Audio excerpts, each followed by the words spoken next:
Happy Thursday, YouTube. Hey, guess what? We have your family party coming up.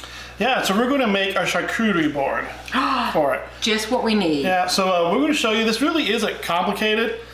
It's just, your own creativity. And, I think people see pictures and they see these big old gaudy charcuterie boards, and those are beautiful, but they don't need to be that complex. Just and they're not gaudy. Yeah, and don't.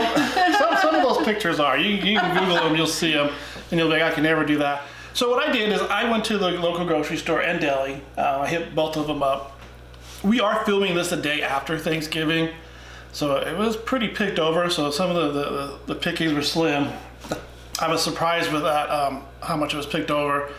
But I went and picked up some of my favorite things, and we're just gonna put it on a board and just show it. And the main thing is just have fun, have a wide variety for suits everybody's taste.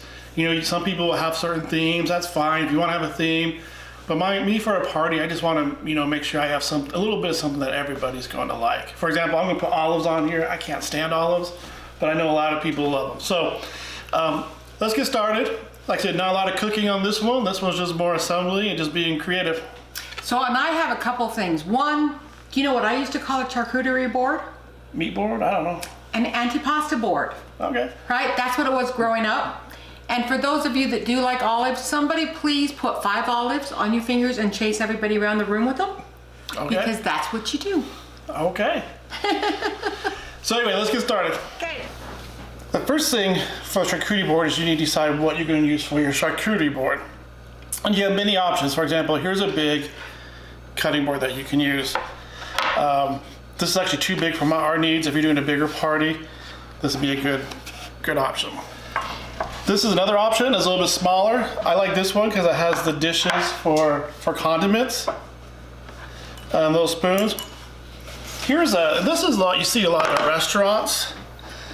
I guess it's a slice of a tree trunk. I don't know if this is a real tree or not, or if it's faux. I don't know, but it gives the appearance of one. It has little feet for it. This will be the one that I use today. It's a pretty good size. We have a small party today, so I'm not too worried about having a lot of board space. And then if you don't have a board at all, or you can use like a cookie sheet, or you can use like a plastic cutting board. What I would do is I would wrap this in foil with this shiny side up, just because this is pretty dirty. It's not dirty, it's just stained. But again, that's an option too. So don't let not having a wooden board stop you. You could also use a platter if you got a nice platter, something like that. We have a lot of these kind of things in the family. It was a great Christmas gift one year. Yeah, these do make great gifts. We use it all the time. So you could do this with some smoked cheese and give it as a family gift, and yeah, exactly. Yeah, exactly right. And you can get these at TJ Maxx, Home Goods, one of those. Yeah, I got mine from Amazon, but of course Amazon. So, all right, let's get started with actually assembling it. This is gorgeous. So here's our charcuterie board. Like I said, or antipasta platter. Okay. Anyway, our charcuterie board, we got several themes here. First, I have 3 hard meats. I have a hard salami, pepperoni that I get from a local deli here, and then just a summer sausage. That seems to be kind of a Christmas tradition, thanks to Hickory Farms. We're going to release a video on how to smoke cheese. So I have some of my homemade smoked cheeses here. I got 3 different ones. I got white cheddar, yellow cheddar, and some Gouda. And then I just bought these Crustini Breads from the grocery store. You could use crackers if you want instead, whatever you like. And then I told you guys about the olives here. Looks like there's a pepperoni. I just bought an antipasta one for the Italians jar for that. And then just some mustard. This is a spicy mustard. So you may want to have an alternative if you have people sensitive to spice. And then I just kind of, once I figured out what I want, I filled out the rest of the space with some other items. Like for example, here I just went and got some pistachios, already shelled, and then some dried fruit here. I got the pistachios and the dried fruit from the bulk section in the grocery store, so I didn't have to buy like a whole bag of pistachios. Oh, nice. So saved a few bucks there. And then here I just, it's Christmas time, the holidays. So that's the reason why I just put a couple sprigs of rosemary and a couple of cranberries that I had left over from Thanksgiving. Just to kind of give it that a little bit of a pop there for it. So really, it's your imagination, right? I mean, I think this actually, I made this in about 15 minutes. Yeah. I mean, cutting the meat the cheese was the longest part.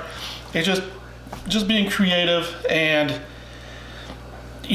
don't be afraid to take it on. I mean, this to me is a very presentable board, and I'd be more inclined to take this to any party that I would go to this. Oh yeah, it's elegant, season. Gorgeous. Yeah. So again, a lot of it is just buying the stuff ahead of time. Like I said, I did smoke the cheese, so there was a little bit of labor involved in there. We'll do the video, but most of this was just all store-bought and just cutting it up and just walking down the aisles.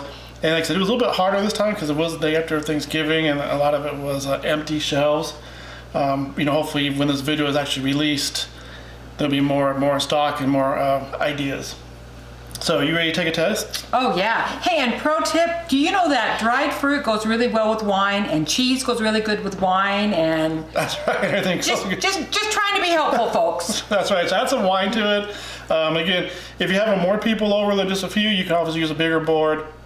I actually had a couple items I didn't put on here because I ran out of space. So again, it doesn't take a lot of food to fill it up.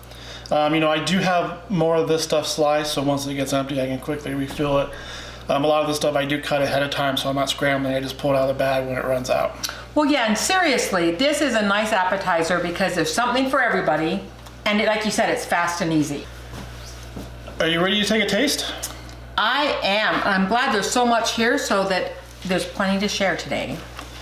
You can make it however you want.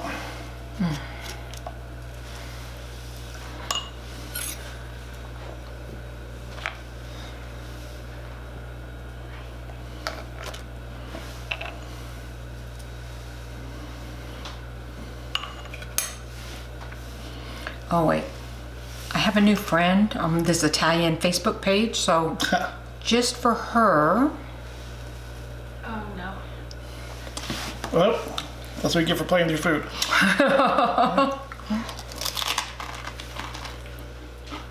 So happy, guys. Happy eating, good tidings. And what do we want everyone to do today? Make sure you subscribe, leave a comment, do your notification to make sure you get all our updates. Every Thursday we put out new videos. And for the whole month of December, we're kind of doing simple party ideas to get you ready for the holidays. And this is one of them. So we'll see you next Thursday. Eat, savor, and enjoy, guys.